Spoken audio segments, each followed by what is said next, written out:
Sang suami ini, para suami ini juga harus sadar. Allah Azza wa Jal mengatakan askinuhunna min haitsu sakantum min wujdikum wala tudarruhunna.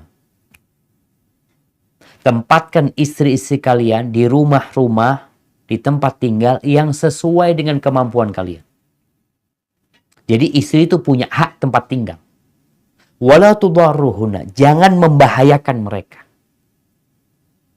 Di sini termasuk membahayakan kalau dia tinggal sama mertua, ternyata menyebabkan keributan. Sedangkan istri punya hak tempat tinggal sendiri sebenarnya dia. Ya, sesuai dengan kemampuan suami. Nggak harus beli, bisa ngontrak. Kalau kondisinya sekarang, suami harus merawat orang tuanya.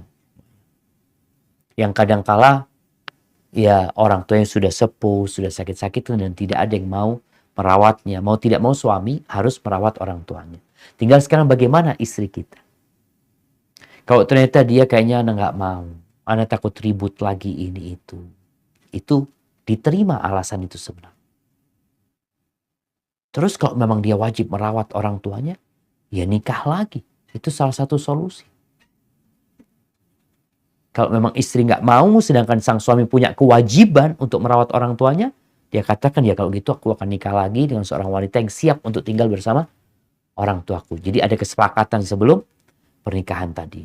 Namun yang jelas para suami harus tahu, istri itu punya hak tempat tinggal yang tidak membahayakan dia. Hadza wallahu a'lam. Baik, kita langsung aja ke pertanyaan berikutnya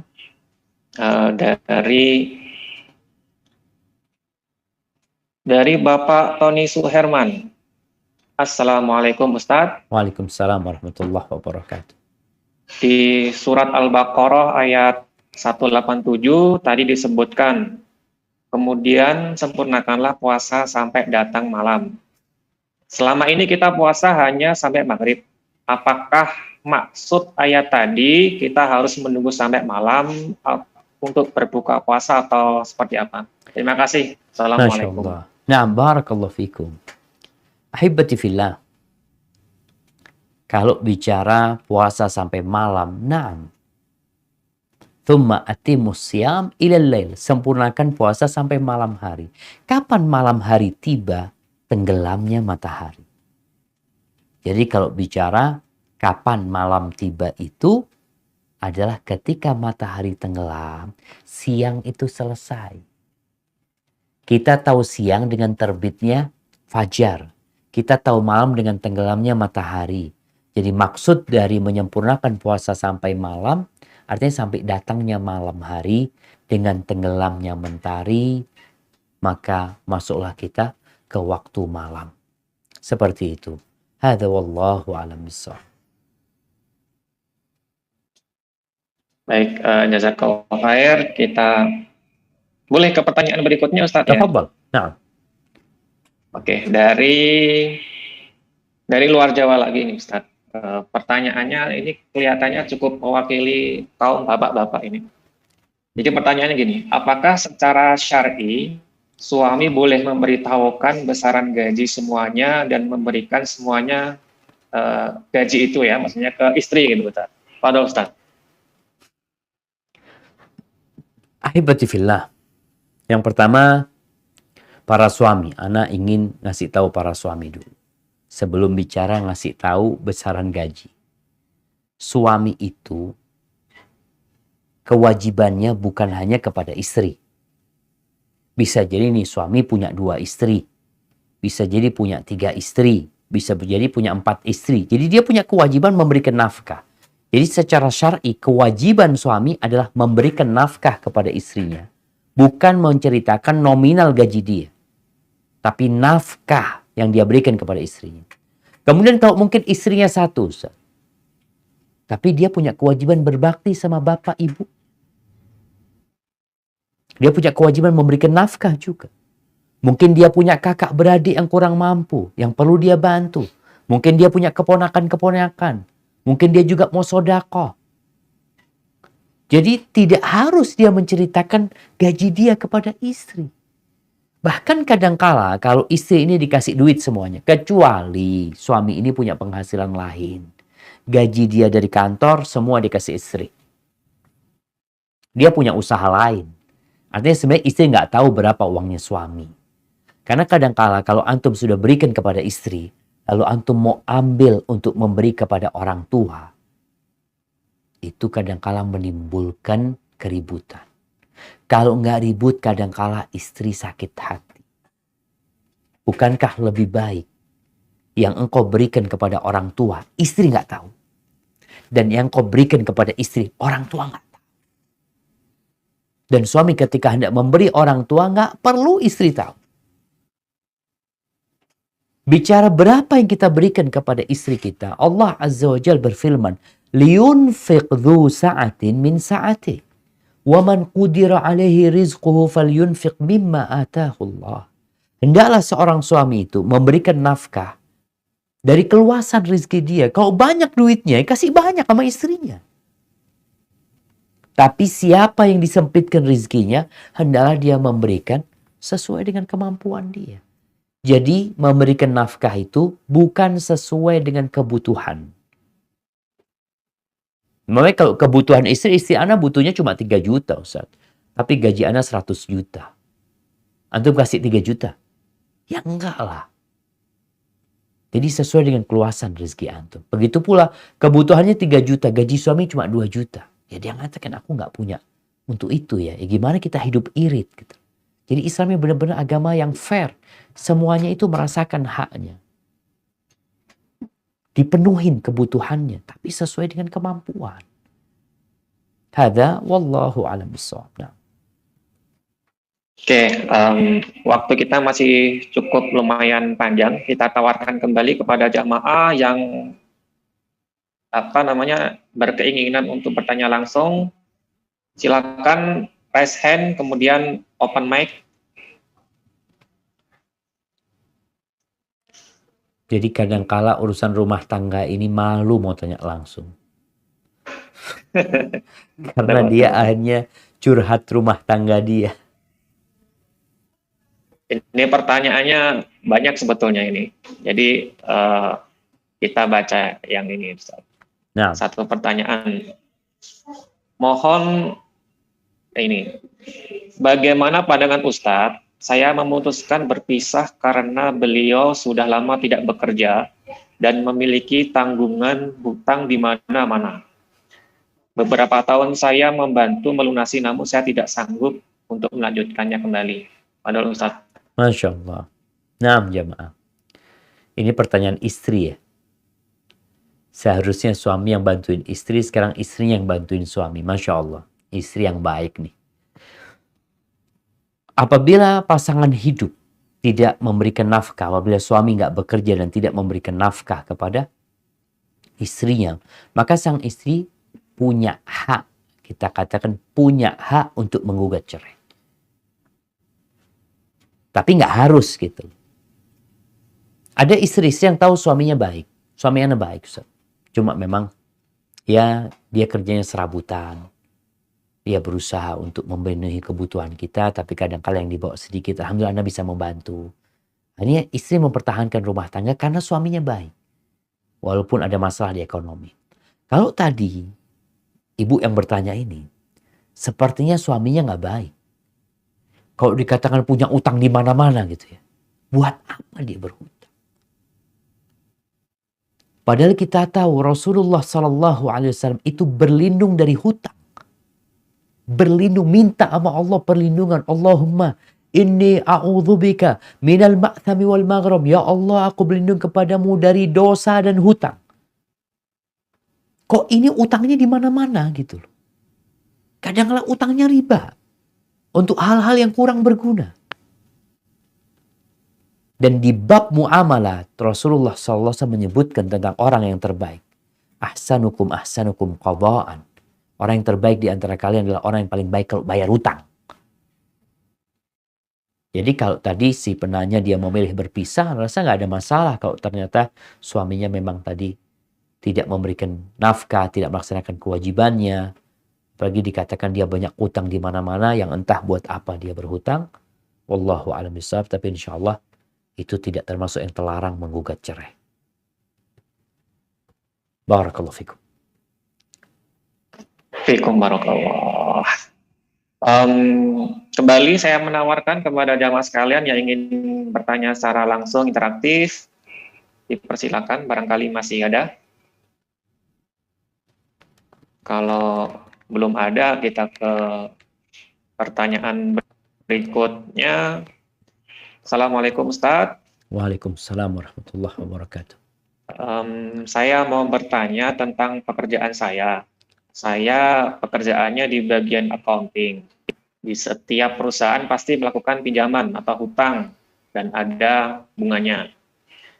Saya selaku bagian accounting mencatat atas transaksi pinjaman tersebut. Apakah saya termasuk pelaku riba? Terima kasih Ustadz. Barakallahu fikum. Nah, jemaah.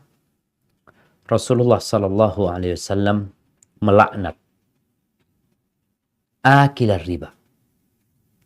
Orang yang makan riba. Wa mukilahu, orang yang memberikan riba. Jadi yang makan riba ini yang punya uang. Jadi orang yang punya uang itu, dia makan riba, dia terlaknat. Yang memberi makan, yang ngasih duit, riba, bunga itu juga terlaknat. Wa katibahu, yang mencatat transaksi riba. Dia mencatat transaksi itu. Dia terlaknat. Wa syahide, dan yang menjadi saksi atas transaksi tadi.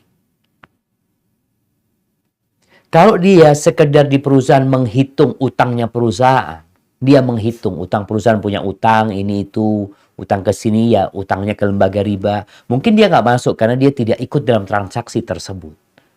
Dia menghitung utangnya berapa. Tapi kalau dia ikut serta dalam transaksi tersebut, bahkan dia yang mencatatnya atau dia yang mengajukannya, maka dia termasuk dalam lingkaran setan tadi yang terlaknat. Sedangkan kita jangan sampai bawa sesuatu yang haram ke rumah kita, yang syubhat aja jangan. Namun banyak orang yang tidak peduli. Ini di antara penyebab rumah tangga itu nggak harmonis, dosa. Baik itu pekerjaannya atau dosa-dosa lain yang dikerjakan. Ayyumalah min nabata min suhtin, daging mana saja yang tumbuh dari hasil yang haram, neraka lebih pantas tempat. Hadza wallahu a'lam bishawab. Baik, berikutnya ada dari Pak Mustawan Kamil tadi ya, yang raise hand.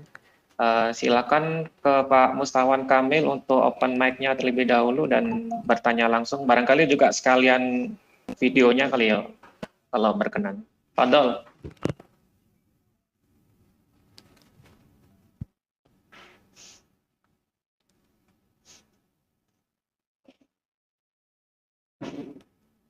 Oh, nggak jadi ya.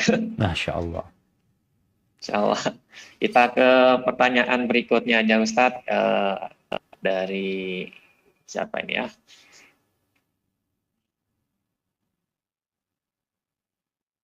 Nah ini. Bismillah, izin bertanya, bagaimana baiknya kita bersikap sebagai anak apabila diminta oleh orang tua untuk juga membantu om atau Pak D, gitu. Kakak, adik, atau om kita ya, setiap bulannya gitu. Fadhol Ustaz. Nah, barakallahu fikum. Ahibati fillah, ini pertanyaan menarik sekali ya. Kenapa anak katakan menarik? Di antara cara Islam mengentas kemiskinan, memerangi kefakiran, adalah perintah untuk menjaga silaturahim. Dan hampir di setiap keluarga, silaturahim ini kan berbuat baik kepada kerabat yang ada hubungan rahim. Tadi bicara paman, Pak D, Bude, keponakan, kakak, beradik, apalagi. Kita diperintahkan untuk berbuat baik kepada kerabat kita. Dan hampir di setiap keluarga itu ada orang yang sukses. Mungkin 1-2 orang. Disinilah kesempatan dia berbuat baik kepada kerabatnya. Apalagi orang tua yang minta. Dan sepertinya orang tua melihat anaknya ini mampu. Daripada kita bersedekah ke tempat lain, kita bangun masjid mungkin, kasih pesantren, ada orang kena musibah kita bagi. Yang paling utama adalah kerabat kita. Tatkala orang-orang bertanya kepada Nabi SAW, yas'alunaka madza yunfiqun. Mereka bertanya kepadamu apa yang mereka infakkan dan kepada siapa mereka berinfak. Qul ma anfaqtum min khairin falil walidain wal aqrabin wal yatama wal masakin wabni sabil. Yang kalian infakkan dari harta kalian, yang paling berhak mendapatkannya kedua orang tua. Kemudian kerabat. Baru anak-anak yatim. Baru orang-orang miskin. Kadang-kala kita kasih anak-anak yatim, kita punya keponakan, kita nggak bantuin. Kita punya paman susah, kita nggak bantuin. Maka ana rasa yang diminta oleh Bapak itu tepat. Ketika engkau punya kelebihan harta, sebelum engkau membagikan kepada orang lain, tengoklah keluargamu. Lihat yang di sekitarmu. Mereka lebih berhak. Dan pahalanya double, kata Nabi SAW. Kalau kita kasih kepada fakir miskin, ya sudah, pahala sedekah. Tapi kalau kita berikan kepada kerabat kita, maka kita dapat pahala double. Pahala sedekah dan pahala silaturahim. Maka insya Allah antum juga jangan pernah takut berkurang hartanya ketika membantu kerabat sendiri. Jadi daripada membantu orang lain, tolong kerabat sendiri diperhatikan. Dan banyak kali ayat dalam Al-Quranul Karim yang memerintahkan innallaha ya'muru bil adli wal ihsan wa ita'idil qurba. Allah memerintahkan agar berbuat adil, berbuat kebaikan dan berbagi kepada kerabat. Kita semua insya Allah tahu fadilah silaturahim, yaitu memanjangkan umur dan memperluas rizki. Itu bukan ziarah ya, itu silaturahim. Menyambung hubungan kekerabatan. Bisa jadi dengan salam, bisa jadi dengan ziarah, dan bisa jadi dengan uang dan fulus. Dan Nabi peduli sama para sahabatnya. Kadang-kadang ada sahabat yang mau wakaf ya, mau kasih harta seperti Abu Talha. Dia mau mensodakohkan kebun kurma dia. Ketika dia datang jumpai Nabi SAW, apa kata Nabi? Beliau mengatakan SAW, ara an taj'alaha fil aqrabin. Pendapatku, engkau bagikan kepada kerabat-kerabat. Hadza wallahu a'lam bishawab. Baik, pertanyaannya masih ada banyak. Mungkin kita batasin 2 pertanyaan lagi kali Ustadz ya, mengingat waktunya. Barakallahu fikum. Ya. Mungkin kita berikan kesempatan pada jamaah yang ingin bertanya secara langsung. Adakah? Silakan untuk raise hand terlebih dahulu. Tadi kelihatannya Pak Kamil itu ya yang ingin bertanya, cuman ada kendala teknis, barangkali udah siap kembali. Bisa. Sudah? Alhamdulillah. Oke. Silakan Pak Mustawan Kamil. Bismillahirrahmanirrahim. Assalamualaikum warahmatullahi wabarakatuh. Waalaikumsalam warahmatullahi wabarakatuh. Ahlan wa sahlan. Barakallahu fiik. Pertanyaan Ustaz, kaitannya dengan tadi riba. Misalkan ini ada satu paguyuban, katakan paguyuban itu memungut iuran misalkan per tahun X rupiah. Nah, iuran tersebut diperuntukkan untuk apabila anggota member itu meninggal, mendapat bantuan lebih besar dari iuran setiap bulannya, setiap tahunnya dari member tersebut. Nah, apakah itu masuk atau bagaimana kan? Mohon. Iuran itu akan dikembalikan nantinya. Nah, pengembaliannya itu diperuntukkan untuk ketika ada keluarga yang berduka, keluarga dari member tersebut berduka, misalkan meninggal, misalkan suaminya dan istrinya ikut menjadi member, ada iuran per tahun X rupiah. Nah, ketika suaminya atau meninggal, keluarga yang berduka itu mendapat bantuan lebih besar dari iuran tersebut. Nah, apakah itu masuk kategori? Kelebihannya diambilkan dari mana? Ya, anak nggak tahu. Tapi kemungkinan dari uang yang terkumpul itu, Tad. Iya, artinya ada yang namanya ta'awuni sebelum diputus. Jadi memang orang naruh duit di sana nggak berharap kembali dia sudah. Uangnya itu memang untuk membantu yang berduka gitu loh. Jadi memang tidak ada harapan kembali cari keuntungan dari sana kan nggak ada kan? Nggak, tidak ada. Iya, jadi uang itu memang untuk membantu gitu. Betul. Iya. Jadi kesepakatan awal anggota itu iuran X rupiah. Nah, ketika ada yang meninggal mendapat bantuan lebih besar dari itu. Ditentukan nilainya. Oh, nilainya Nah, ditentukan apakah sama mereka. ditentukan dari awal? Syukran. Siap, barakallahu fikum. Jamaah, kalau memang mereka mengumpulkan uang itu bukan untuk kembali. Jadi ada yang modelnya asuransi itu namanya at-ta'min at-ta'awuni. Asuransi saling membantu. Oke lah, ayolah pokoknya antum taruh duit di sini sudah. Nanti duit ini siapa yang kena musibah kita kasih. Kita kasih umpamanya iurannya sekian, ditentukan tadi iurannya sekian, tapi nanti siapa aja yang kena musibah kita berikan kepada mereka tanpa berharap keuntungan dari sana. Mereka memang nggak berharap keuntungan. Jadi ketika akadnya itu memang saling membantu, bukan untuk mencari keuntungan. Artinya kalau dia nggak kena musibah, uangnya nggak bisa diambil gitu. Jadi memang uang itu dianggap uang hilang gitu. Kalau diharapkan uang itu kembali seperti asuransi yang umum ya, ketika orang sama kan modelnya, yang kita berikan itu umpamanya 10 juta, nanti dapatnya bisa jadi 15 juta. Jadi memang ada unsur mencari keuntungan di sana. Dan pihak pengelola uang itu juga mencari keuntungan sebenarnya dari orang-orang. Tapi kalau memang tujuan awalnya adalah saling membantu, bukan mencari keuntungan, duit itu dianggap duit yang anggap duit sodakoh yang hilang lah. Tinggal siapa nanti yang kena musibah dahulu, ya dia yang akan dibantu. Insya Allah nggak ada masalah yang seperti itu. Tapi kalau ada unsur mencari keuntungan di sana, nantinya ya akhirnya jadi riba. Makanya tanyakan duit itu dari mana kelebihannya itu. Kalau bicara 10 orang yang ikut asuransi, semua duitnya 10 jutaan, umpamanya sudah masuk, kenapa fulan dapat 15 juta diambilkan dari mana? Oh enggak, memang kita membantu. Nanti fulan lagi, siapa yang kena musibah, ya kita bantu. Jadi insya Allah kalau memang unsurnya adalah untuk saling tolong-menolong, bukan mencari keuntungan, nggak ada masalah.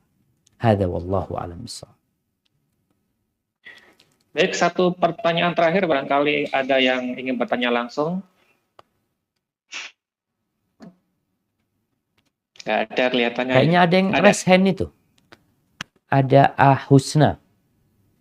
Oke, Husna, mangga di open mic-nya, pertanyaan terakhir.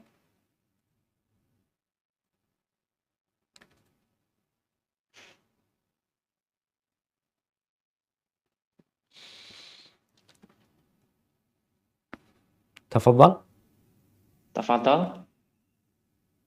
Dengan Husna. Nggak ada respon kelihatannya, Ustadz. Kita ke pertanyaan di chatbox, pertanyaan terakhir ini. Oh, ada nih. Waalaikumsalam. Iya, saya mau bertanya Ustadz, di luar dari topik yang mau saya tanyakan adalah ketika kita sholat berjamaah dan di sela-sela saf yang kita isi itu ada anak-anak. Anak-anak itu belum balik ya. Itu hukumnya seperti apa dan kemudian apa yang harus kita lakukan ketika anak-anak itu bergeser dari sholatnya atau meninggalkan sholatnya? Saya rasa itu aja dulu Ustaz. Siap, barakallahu fikum. Nah, jamaah rahimakumullah. Ya, berkaitan dengan shaf yang berisi anak kecil. Apakah itu masuk shaf yang terputuskan? Jadi para ulama menjelaskan bahwasanya sabda Nabi alaihi salatu wassalam, man wasala shaf wasalahullah. Barang siapa yang menyambung shaf, Allah akan menyambung dia. Kemudian juga sabda Nabi alaihi salatu wassalam, sawu sufufakum. Luruskan shaf kalian, rapikan shaf kalian. Karena kesempurnaan shaf termasuk kesempurnaan sholat. Gimana kalau ada shaf anak kecil? Iya, nggak ada masalah sebenarnya. Kalau putusnya itu banyak ya. Itu yang bermasalah. Tapi kalau sekedar anak kecil yang jarak kita sama orang lain nggak jauh sebenarnya. Kemudian anak kecil itu memang dalam rangka pelatihan dia untuk melaksanakan sholat, untuk ibadah.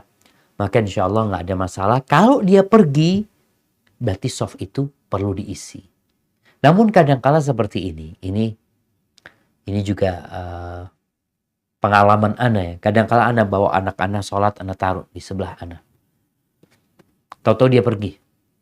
Ya namanya anak-anak. Tahu-tahu dia pergi. Nanti ada orang yang mau masukin soft dia. Dia datang lagi. Nah, ketika dia datang, ya udah ditutup soft dia. Ketika dia datang, ya kita perlu memberikan keluasan aja. Artinya bapaknya mungkin menggeser dikit supaya tuh anak bisa tetap berdiri di sana, yang di sebelahnya juga menggeser dikit. Kan kadang-kala soft itu ada soft yang nyaman, ada soft yang akhirnya harus rapat berdempet-dempetan. Tapi kalau ada anak kecil kan biasanya yang bergeser kakinya, tapi bahunya tetap nyaman sebenarnya. Jadi insya Allah itu menjadi solusi. Ketika ada anak kecil yang pergi, maka kita isi softnya. Ketika dia datang lagi, ya kita sebenarnya tinggal menggeser kaki, tapi bahu kan tetap di tempatnya. Hadza wallahu a'lam bishawab. Dan sekarang kondisi COVID-19 kalau kita lihat di masjid-masjid ya softnya jarang-jarang ya. Karena memang kondisi, bukan kemauan. Ini kita bicara bukan kemauan kita, tapi karena kebutuhan disebabkan COVID-19 yang semoga Allah segera mengangkatnya. Hadza wallahu a'lam bishawab. Itu yang bisa ana sampaikan pada kesempatan kali ini. Yang benar dari Allah Jalla Jalaluhu, yang salah dari diri ana pribadi. Allah dan Rasulnya terbebaskan dari kesalahan itu. Ana kembalikan ke pembawa acara. Jazakumullah khair. Alhamdulillahirabbil alamin. Tadi udah sama-sama kita simak dan kita ikuti kajian yang dibawakan oleh Ustadz Dr. Syafiq Riza Wasalamah. Sekali lagi kami ucapkan jazakumullah khairan Ustadz yang telah berkenan memberikan tausiahnya kepada kita semua pada siang hari ini. Semoga ini dapat menambah rasa cinta dan takwa kita kepada Allah Subhanahu wa taala. Kami juga memohon maaf kepada penanya-penanya yang belum sempat terjawab karena memang waktu kita sangat terbatas, sedangkan pertanyaannya sangat banyak sekali tadi. Mungkin sekian kajian kita pada siang hari ini.